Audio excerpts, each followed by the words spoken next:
gave, that Parliament is independent of it, and parliamentary processes cannot be interrupted by the judicial process. That's why it brings you back to, it's very good Parliament. You're independent. You always remember you're independent, specifically when you want to be rogue. But when you are supposed to be independent against crazy instructions coming from State House, that time they're quiet. But they said Parliament is independent. That's fine. Parliament is independent. But does that mean that Parliament is above the laws that they create? And it's a very thin line, because I hear like 2-term, 3-term parliamentarians saying that, you can't come with court orders to Parliament. So if you can't come with court orders to Parliament, it begs the question, if today something happens in Parliament, someone loses their life, are they trying to say that that is not a situation that will follow due process under the judicial system? So there's a thin line, and honestly speaking, it has been abused. You can continue seeing being abused. By the way, we served the orders last week. So essentially what should have happened is a communication should have been made either through the speaker or directly as a memo to me, a letter, something. Nothing has happened. We served again yesterday, just in case they didn't receive maybe somebody didn't see the email. And I can tell you this, we are only doing it to tick the boxes, because the regime will not be there forever. And people are saying, that's a ruling that has passed, has been overtaken by events. I want to draw their attention to Kenyans. They might not be aware. Maybe those days there was no social media. But there's a time we had senators who are nominated under the persons with disability. Yes. And there seemed to have been a confusion or some kind of corrupt dealing that happened. And so then the people who ended up in Senate were apparently not the people who were in the original list. So they were sworn in. So you can go and check up the list and check. So they were sworn in. Big names. They served, do you remember? Yeah. And they served for about a year. While the case was ongoing, challenging the people who had been nominated. The case was won.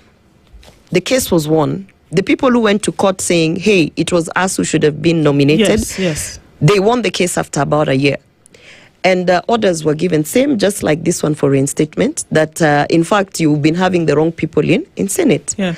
The Speaker of the day, because it's not above the law, read the communication, the orders, and said because of these orders from the High Court, we are sorry, but actually the rightful nominated senators is so and so. Yep. And those who had been sitting for a year, collecting salaries for a year, received grants for that particular seat, were taken out, and the other ones were put into Senate. So that's one. Isaac Mwaura, the government spokesperson, went through a similar process where at that time Jubilee tried to remove him for having a divergent view, by the way. And then he went to the political parties tribunal, and then he also went to the High Court, just what is happening to me. And orders, same kind of orders came out saying that he has to be reinstated, and that was after 7 months. And the Speaker of the day at that time did the right thing. He followed the orders that came, and he said, you know what?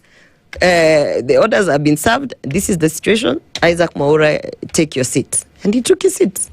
It was a communication. But you say these things as though they're crazy. I mean, it's like fantasy that people actually observe. It seems because it seems like the absolute opposite is happening currently. Yeah. But it seems as though people have been conditioned to imagine that court orders are things that should not be adhered to, or that the rule of law is a suggestion. They should be adhered to. And you see, when I think it's also the fatigue of trying to explain to people what is really happening.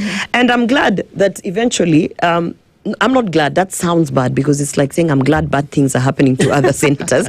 But when there's one time when the clerk of the Senate drafted an apology and forced me through the speaker to read it. Yeah. Everybody saw what happened. The apology was self-incriminating. I refused. And I said to the members, this is the upper house, and you're allowing for this kind of things to happen in the upper house. And today is me, but tomorrow is going to be someone else. I can tell you the craziness that has been happening since I left that place. I can tell you, when Senator Osotsi was attacked in Kisumu, for whatever reason, whatever reason you want to say, he was attacked in Kisumu for his political stand, divergent opinion, whatever. To date, the Speaker of the Senate has never said anything about it. Can you imagine this? The Speaker of the Senate has been quiet throughout a season when one of his members has been attacked in hospital. And it has been highlighted that it is because of having a political divergent opinion, being in a formation that is anti-government. The Speaker of the Senate, his member, he's sitting there. To him, it is business as usual. That is the kind of house that we have right now. And it's not that he had to say anything grand. I mean, literally, it's to observe. One of our members has been at it goes to show you that it depends on which member of the Senate will die. If the member of the Senate belongs to a formation that is not respected by government, he might not even give an internal communication. It's like good riddance. So that is the kind, when you look at this parliament, when you look at this particular National Assembly and the Senate, this has been, and in the eyes of many who have served in parliament, many who have worked in parliament, and many who have observed, including myself, this has been the lowest ever that this institution has ever gone to. The lowest. And they might try to blame it on members. Oh, it was the lowest because we had these taka people like Orwoba. No. It was the lowest because certain people actually highlighted what has been ongoing for years and years and years. And not only that, it is the lowest because it has reached a place where staff members in these institutions are taking directions from State House. They have forgotten who they serve in Parliament. They are now taking directions from State House. They are taking directions from the Cabinet. They have no respect, absolutely, for the members of the House. They have no respect for the law. And they are walking around with all this bravado. This has been the lowest. Senator, I'm just wondering, because we already have quite positive precedents in terms of how similar cases like yours have been dealt with.